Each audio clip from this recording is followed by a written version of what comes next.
Hasto ketangkep ketika Harun Masiku belum ditemukan. Hasto jadi tersangka ketika KPK masih belum bisa menangkap Harun Masiku itu sendiri gitu loh. Nah pertanyaannya, KPK mendapatkan bukti atas keterlibatan Hasto itu dari mana?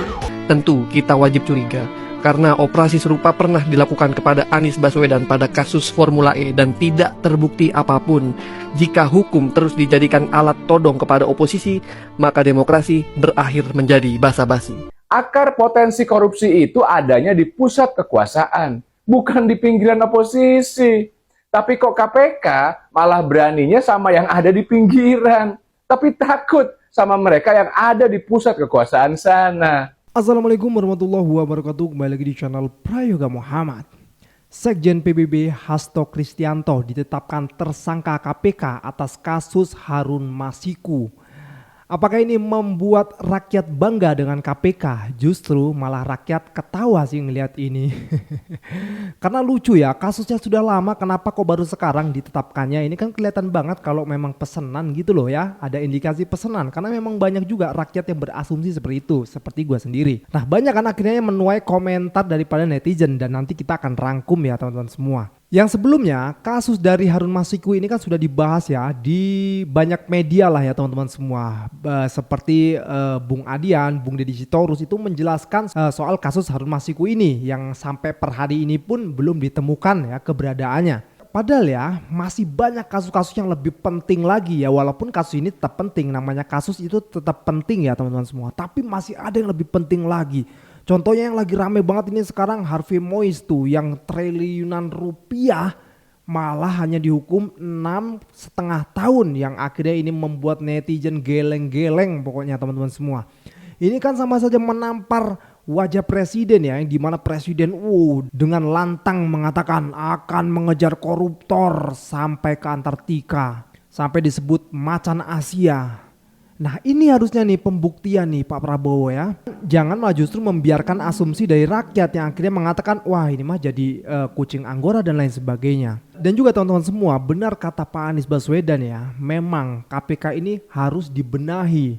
Dimulai dari pemilihan orang-orang yang tidak pernah melanggar etik, etika dan juga pelanggaran yang lain dan lain sebagainya. Tapi ya nyatanya Pak Anies tidak terpilih, jadi ya nggak bisa berbuat apa-apa juga gitu loh. Tapi nanti akan kita lihat ya kejadian apa yang dikatakan oleh Pak Anies Baswedan. Oke teman-teman semua, langsung saja kita lihat videonya. Hasto ditetapkan tersangka oleh KPK. Kasus lama Harun Masiku kembali dijadikan senjata. Kenapa baru sekarang? Toh Harun Masiku belum tertangkap juga hingga hari ini. Lantas bagaimana pembuktiannya? Aneh bin ajaib KPK ini. Seperti kita tahulah, Hasto dalam beberapa kesempatan membuka kartu borok keluarga Mulyono. Apalagi pemecatan keluarga Celamitan dari PDIP membuat harga diri Mulyono terlukai. Emosi publik juga rupanya ingin digeser dari kenaikan PPN 12% dan kebiadaban oknum parcok di Semarang yang tak kunjung usai. Tentu kita wajib curiga, karena operasi serupa pernah dilakukan kepada Anies Baswedan pada kasus Formula E dan tidak terbukti apapun. Jika hukum terus dijadikan alat todong kepada oposisi, maka demokrasi berakhir menjadi basa-basi. Tapi gua sangat salut banget sama Pak Anies Baswedan. Bayangin guys, Pak Anies Baswedan ini lawan politik ya, kita tahu ya. Tapi beliau bisa lewat loh. Kalau Pak Anies nggak bersih, Pak Anies sudah sejak lama di penjara. Tapi buktinya Pak Anies masih menjadi jagoan. Kita lanjut lagi guys.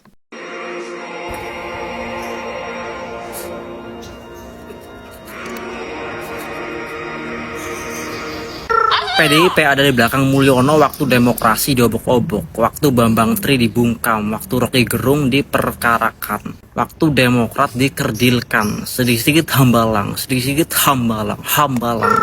Anggaplah apa yang sedang terjadi sekarang adalah karma. Nah, karma di sini adalah semacam api pembersih, pensucian yang membantu PDIP untuk menjadi partai yang bebas dari kerangkeng, menghancurkan beban lama, dosa yang belum dipertanggungjawabkan, dan kembali menjadi partai yang otentik dan baru, sehingga gak ada lagi beban untuk menapak di barisan oposisi bersama rakyat. Setuju banget gua, setuju banget. Gak ada beban nampak menjadi oposisi. Keren nih, keren. mudah-mudahan ya, karena ya tinggal partai PDIP aja nih yang jelas-jelas jadi oposisi nih. Nah nanti Pak Anies, anak Abah dan lainnya yang akan ikut bersejajar gitu untuk menjadi oposisi, kan keren. Kasus suap Harun Masiku telah bersifat inkrah atau disebut berkekuatan hukum tetap, dan para terdakwa bahkan sudah menyelesaikan masa hukuman. Seluruh proses persidangan mulai dari pengadilan tipikor hingga kasasi tidak ada satupun bukti yang mengkaitkan Sekjen DPP PD Perjuangan dengan kasus suap Wahyu Setiawan. Kami menduga adanya upaya pemidanaan yang dipaksakan, kriminalisasi, mengingat KPK tidak menyebutkan adanya bukti-bukti baru dari pemeriksaan lanjutan yang dilakukan sepanjang 2024. Dugaan kami, pengenaan pasal obstruction of justice hanya formalitas teknik hukum saja. Alasan sesungguhnya dari menjadikan Sekjen DPP PD Perjuangan sebagai tersangka adalah motif politik, terutama karena Sekjen DPP PD Perjuangan tegas menyatakan sikap-sikap politik partai menentang upaya-upaya yang merusak demokrasi, konstitusi, juga terhadap cawe-cawe penyalahgunaan kekuasaan atau abuse of power di penghujung kekuasaan mantan Presiden Joko Widodo. Bahkan sikap tegas ini baru terjadi minggu lalu ketika partai mengambil sikap yang tegas dengan memecat 3 kader yang dinilai telah merusak demokrasi dan konstitusi. Ya nggak apa-apa kalau ditangkap kalau beneran bersalah loh ya. Tapi yang lucu tuh begini, besaran suap yang dilakukan oleh Harun Masiku itu cuma 1,5 M. Terus peristiwa suapnya itu 5 tahun yang lalu. Komisioner KPU yang disuap oleh Harun Masiku itu juga udah ketangkep 5 tahun yang lalu. Nah, kalau beneran Hasto itu terlibat pelarian Harun Masiku, kenapa ketangkepnya baru sekarang? Gitu loh. Hasto ketangkep ketika Harun Masiku belum ditemukan. Hasto jadi tersangka ketika KPK masih belum bisa menangkap Harun Masiku itu sendiri, gitu loh. Nah, pertanyaannya, KPK mendapatkan bukti atas keterlibatan Hasto itu dari mana? Padahal Harun Masiku sendirinya belum ditangkap. Oh, Hasto baru ketangkap setelah Pak Jokowi benar-benar sudah beroposisi dengan PDIP. Tapi semoga Pak Hasto bukan Tom Lembong yang kedua ya, yang ditersangkakan hanya karena beroposisi dengan mantan penguasa. Kalau Kak Anies jadi presiden, begitu pejabatnya jadi tersangka, kalau KPK mungkin dia agak independen ya, tapi sebenarnya bisa di-push. Apa yang harus dilakukan dengan kasus Firly dan Wamenkumham ini? Kalau terpilih menjadi anggota komisi KPK, komisioner KPK, maka sebelum dilantik menjadi presiden, saya akan minta menandatangani surat pengunduran diri bila melanggar etika yang ditetapkan oleh KPK. Kenapa? Melanggar kode etik, bukan hanya melanggar hukum. Melanggar hukum itu soal legal.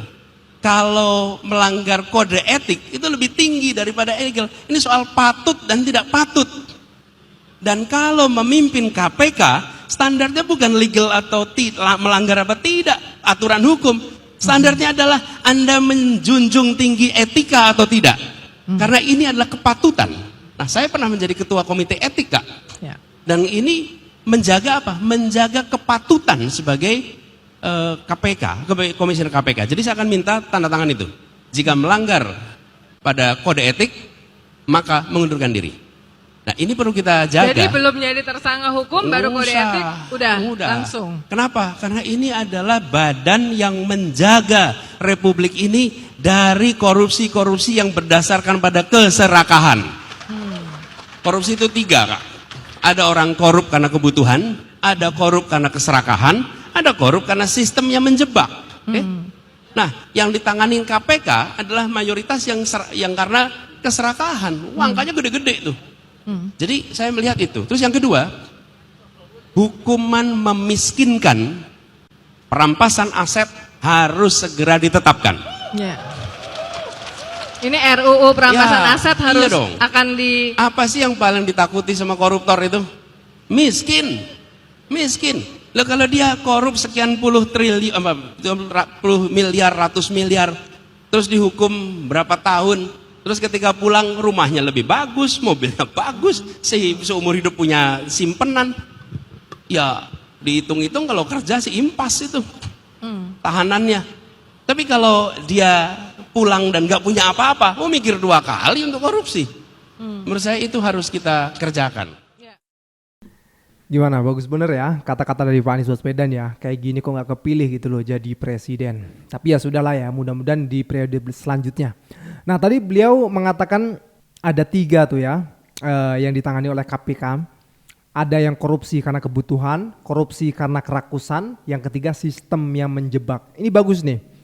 Harun Masiku itu kalau gua mendengar dari Bung Deddy Sitorus dan juga Bung Adian itu masuk ke sistem yang menjebak. Kalian bisa lihat lah ya di Rakyat Bersuara atau di talkshow yang lain. Kalian amati di sana.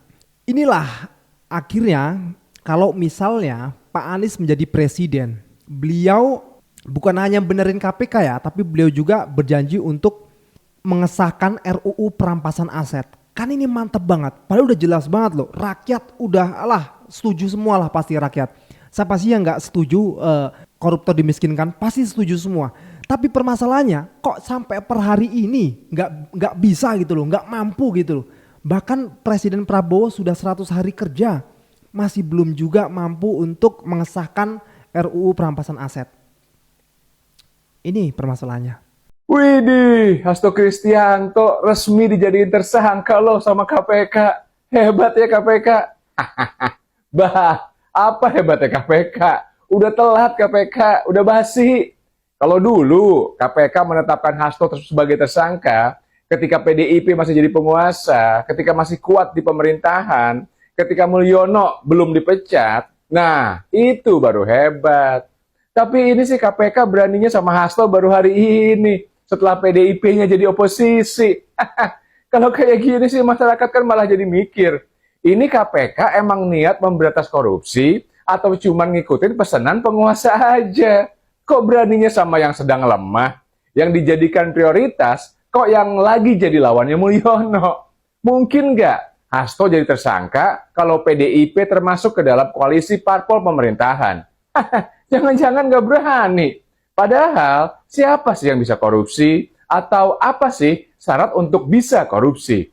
Kan jelas, syarat untuk bisa melakukan korupsi adalah memiliki kekuasaan. Jadi yang bisa melakukan korupsi adalah penguasa. Kesimpulannya, akar potensi korupsi itu adanya di pusat kekuasaan, bukan di pinggiran oposisi. Tapi kok KPK malah beraninya sama yang ada di pinggiran, tapi takut sama mereka yang ada di pusat kekuasaan sana. Jadi percuma aja ketika KPK, Kejagung, dan aparat-aparat lainnya berbusa-busa ngomong kalau mereka itu bebas dari intervensi politik. Karena yang masyarakat saksikan adalah sebuah sandiwara politik. Karena ketika tadi berita Hasto rame di TV, hal pertama yang muncul di benak masyarakat adalah jangan-jangan ini karena Mulyono dan keluarganya kemarin dipecat dari PDIP. Jangan-jangan ini upaya supaya Hasto nggak bisa jadi sekjen lagi. Jangan-jangan ini upaya untuk melemahkan atau bahkan mengkudeta Megawati. Dan dugaan-dugaan jangan-jangan lainnya yang semuanya berlatar belakang politik. Tapi sama sekali tidak ada yang menduga atau berpikiran kalau latar belakangnya adalah murni upaya pemberantasan korupsi. Jadi pertanyaannya, KPK ini lembaga pemberantasan korupsi atau alat politik penguasa? Enak aja, rakyat pajaknya dinaikin jadi 12% buat ngegaji KPK. Tapi KPK-nya malah dijadiin alat politik penguasa. Kalau katanya ada yang namanya partai coklat, jangan-jangan ada juga yang namanya partai KPK. Apakah Hasto melakukan korupsi atau pelanggaran hukum? Kalau menurut gue sih ya mungkin aja. Karena dulu kan dia ada di pusat kekuasaan. Ya itu kan tinggal dibuktikan di pengadilan. Rakyat pasti mendukung. Tapi kalau rakyat disuruh mendukung politik penguasa yang berkedok pemberantasan korupsi, sorry ya, ogah banget. Salam semangat antitesa 24.